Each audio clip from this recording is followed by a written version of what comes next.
Hey guys, Frank here, and today I am going to go over the flight sim and setup that I have to enjoy X-Plane. And this is actually a video by request. I had a follower who asked me to share my flight sim setup, so here we go. So I want to start off with the yoke. I actually use the alpha yoke, and let me turn the virtual yoke on. So I actually use this alpha yoke by Honeycomb, which is a relatively new addition. My dog wants attention. Go away. Okay, which is actually a new addition to my sim. I had the CH Products sim yoke, which was the absolutely entry-level yoke that I bought either back in the late 90s or the early 2000s when I was using flight simming with Microsoft's Century of Flight, Microsoft X. My first simulator was, oh gee whiz, it was a wireframe simulator that I used back in the 80s. And at that time, I really didn't like simulating, flight simulating, because it just wasn't realistic enough. In fact, one of the issues that I did have with Microsoft's Flight Sim X or Flight Sim 10 was that it didn't allow me to turn up my scenery settings very high, even on the home built machine that I built back then, which had an AMD processor. And I built it as beefy as I could, and I still couldn't turn up the scenery. Good scenery is what I refer to as eye candy, and having eye candy is like nothing else in a simulator. So I've got this simulator set up, and I'm running it on a relatively beefy machine. It's not as beefy as I'd like for it to be, but for me, it actually gets the job done. I'm parked here at RDU in Raleigh-Durham, North Carolina, and excuse me guys, this is what the airport looks like. I consider this my home airport since this is the airport that I live closest to. I'm also running a program called Traffic Global, which provide me some artificial intelligent aircraft, colloquially called AI aircraft, and it makes the airplane busy, the airport busier than it, and the sim busier than it normally would be. Sometimes it's not very immersive to just be out there and flying by yourself. I'm also running well, it's not a program, but I also got downloaded some photorealistic scenery from a source called Ortho 4XP, and what that is doing is giving me photorealistic scenery as it is in real life. In other words, in real life, these buildings are actually there. This is a highway that I recognize. Let's see what I got here. This is Lumley Road, Briar Creek. I think this is the let's see, I think the Briar Creek Shopping Center is over there somewhere, Highway 70. So this is photorealistic, and I actually recognize stuff around here. In flying, I actually recognized like this pit here.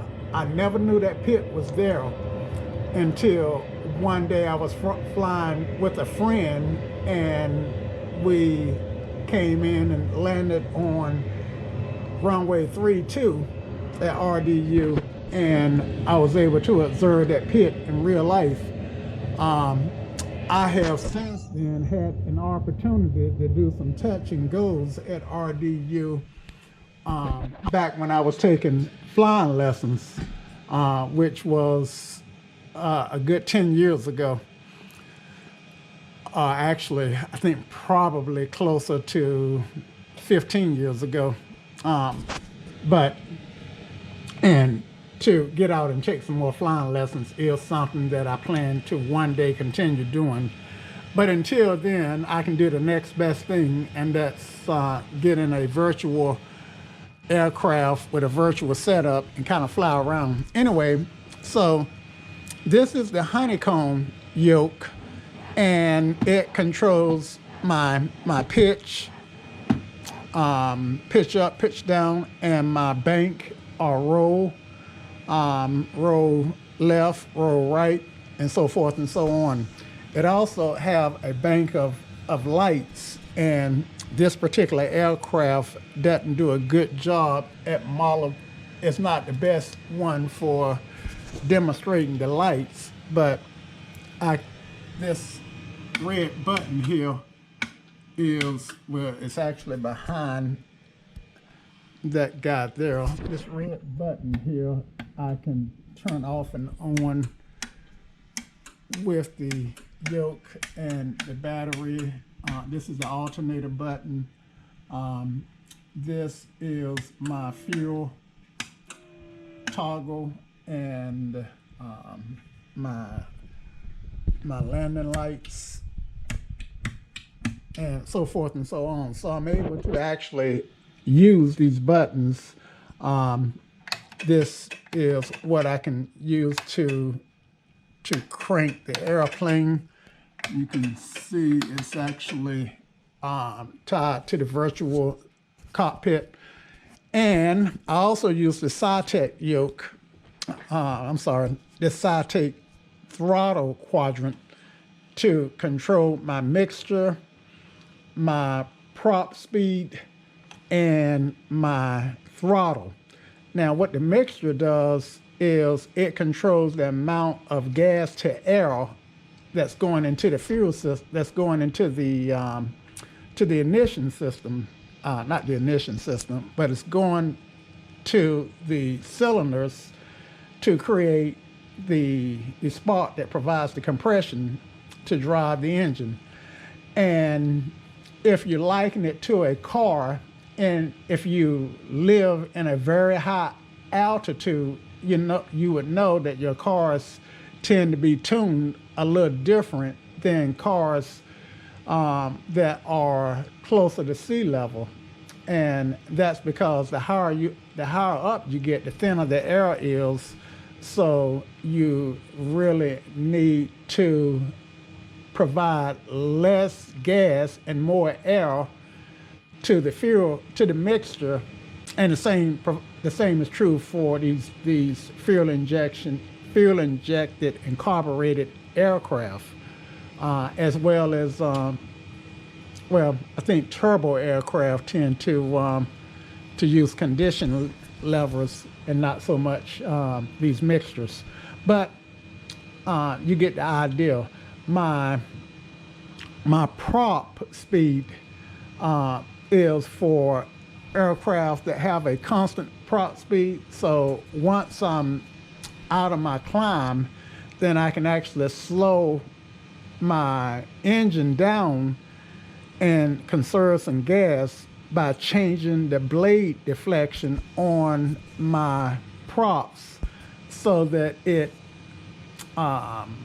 pulls in more air. I liken the prop and the throttle kind of to a 10-speed bicycle, where with the prop full forward, it's like I got it in first or second or third gear, the motor turns really, really easily and turns really, really fast, but it's not as efficient. Kind of like on a bicycle, you know, in first gear, I'm pedaling my heart out, but I'm not going very fast. And as I pull it back, the blade pulls in more air. Of course, I usually pull it back as the air is thinned out, but the prop slows, the engine feels like it's slowing down, but the prop is actually grabbing more air, kind of like a bicycle when it's in a higher gear. I'm pedaling harder, but not as fast as I would in a lower gear. And the throttle is akin to me, you know, whether I'm pumping hard, you know, if I'm throttled up, then I'm on that bicycle and I'm pumping just as hard as I can. And as I pull it back, then I'm pumping lighter and lighter. So that's kind of what this quadrant here does. Now, I also use the CH Products pedals, which are just fantastic. I've had these since I've had Flight Sim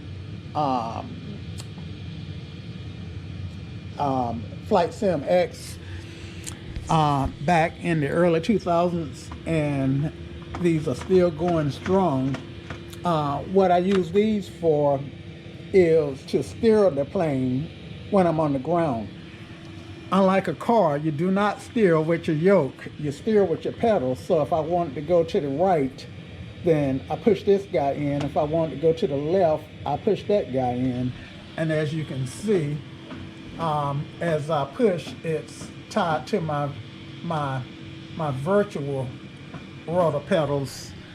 And let's see, and that's what's happening outside of my aircraft. My rudder pedals are moving back and forth. Okay, it also have the ability to brake. So when I press forward, then I'm actually applying brakes. Now, on aircraft, let me turn this down a little bit. On aircraft, I got brakes on both wheels. So, and they're called differential brakes. So I could actually mash this brake and make one wheel not turn, give it some throttle, and turn the aircraft just by the braking action. And I could turn in either direction just by applying the toe brakes. Okay, so those are the three main parts that I use to control my aircraft. Now, if you look up on the monitor, I've got a couple of devices. Of course, I've got my webcam, which is what I actually use when I'm recording videos, and it's that provides a little image of me in the lower left corner of the screen. But this other guy here is part of my TrackIR system. And with TrackIR, let me just get this little cap. I've got these two pieces that actually go together, and the way it works is the infrared signal bounces back to the receiver, and as I turn my head, then the perspective from the cockpit changes. Let's see if I can't put the hat on. Now, I don't think I have it. I don't think I have the software running for TrackIR. Okay, so I'm back in the plane. This time I do have TrackIR installed and hooked up. Now, this is what I look like with TrackIR installed. And quite frankly, I don't consider myself a hat person, but TrackIR does have a second piece. It's called a TrackIR Pro clip, and this guy here actually would clip on to a headset, which is on my list of things to acquire for this flight simulator. The thing with this headset is it is wired, and I got a mess here. And by being wired, it's a lot more sensitive than the infrared reflectors. This actually transmit the infrared signal rather than reflect it. So I think once I do transition to this Pro clip, things will be even better on the TrackIR.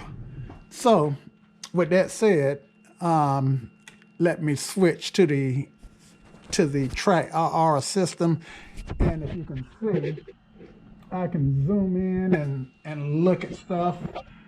I can turn my head and look out the window. Now I do have to keep my eyes turned towards the screen, because as I turn my head, I do have to look at the screen, but that's to be expected. Once the days come when I can actually expand the screens around and have and run 3 screens to kind of encapsulate my cockpit, then that's gonna add even more immersion and realism to the simulation system. But until then, I'm just using the TrackIR system, and it actually works pretty good. In fact, while I'm here, let me just start up the aircraft. I think I got everything shut off. Now I did have the yoke turned on, the virtual yoke turned on, so I just turned it off. And the whistle you're hearing is because I had the battery on. I started up, and I'm not going to go through the checklist. So battery is on.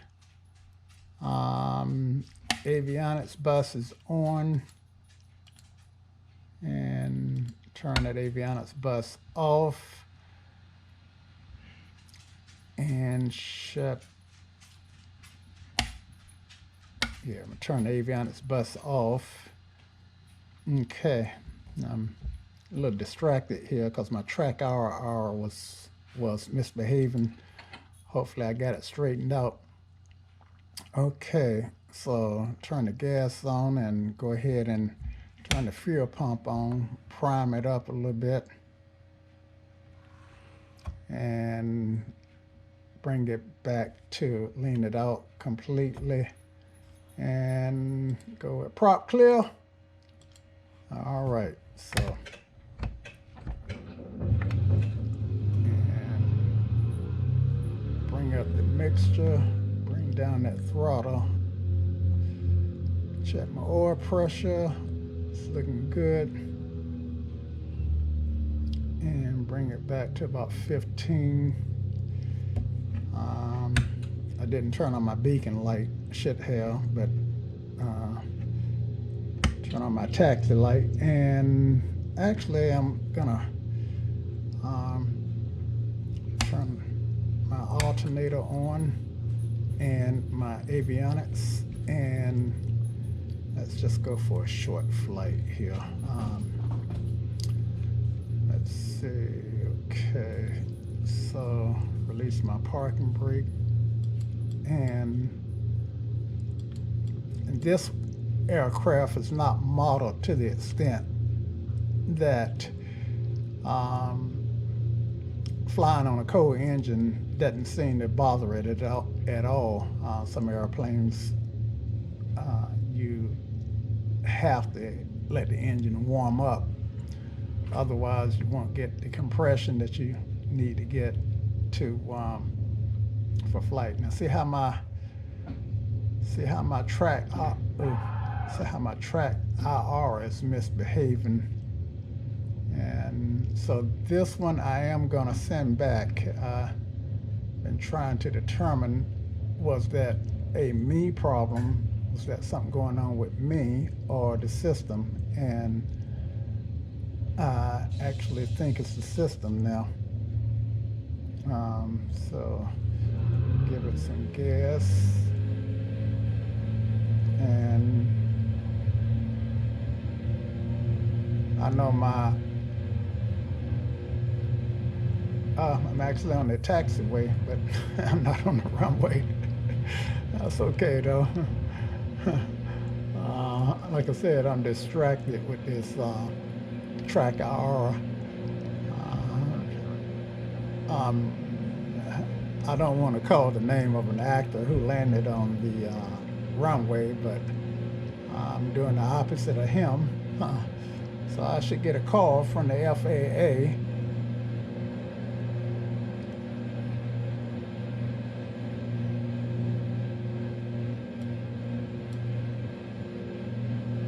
So let me turn on my heading bug and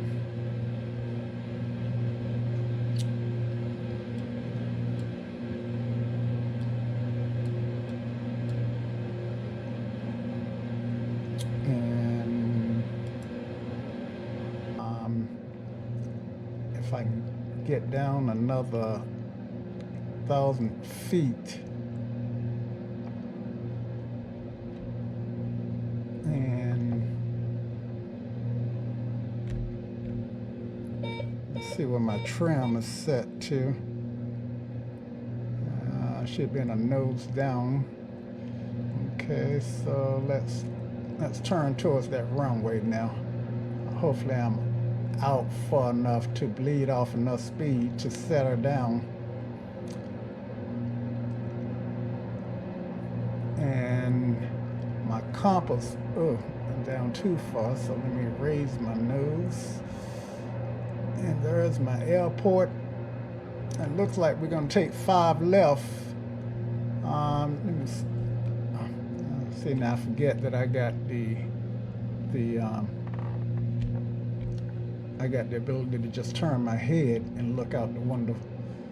But what I'm looking for is traffic, because I do have global traffic, and with these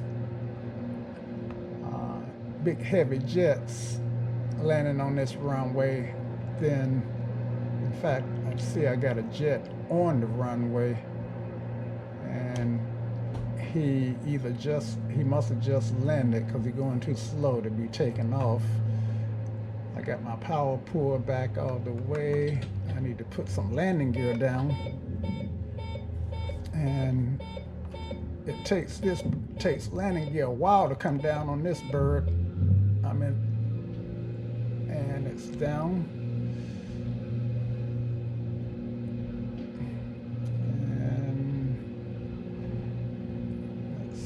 Get over a little bit,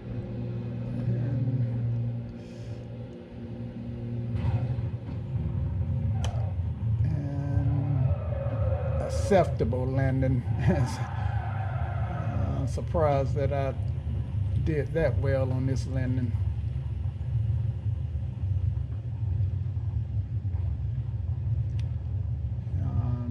So do some dynamic braking here and stop. Anyway, the other piece of equipment that I use, and I'm gonna just take the TrackIR set off, is the Oculus virtual reality set. And let's see, let's hit this guy. Oh, and just hit some brakes and just let the aircraft stop. And let's mute the volume. So I do use the Oculus, and this guy's so immersive that it's crazy. I don't use it as much as that much because I do get airsick. The signals that my brain is getting doesn't match what's going on, the sensations that my body is expecting, and that creates some sort of confusion, which goes to my stomach, and it causes a IBS syndrome. It just get my stomach and discombobulated. I don't get nauseated, but my stomach just get irritated. So I do use this program called, let's see if I can get it up here, Flight to help me navigate, as well as the GPS built into the sim. Unlike automobiles, aircraft, once you're up in the air, things can look light, or if you're in unfamiliar territory, then you have to have some means of seeing where you're going. The other thing that I have is my computer.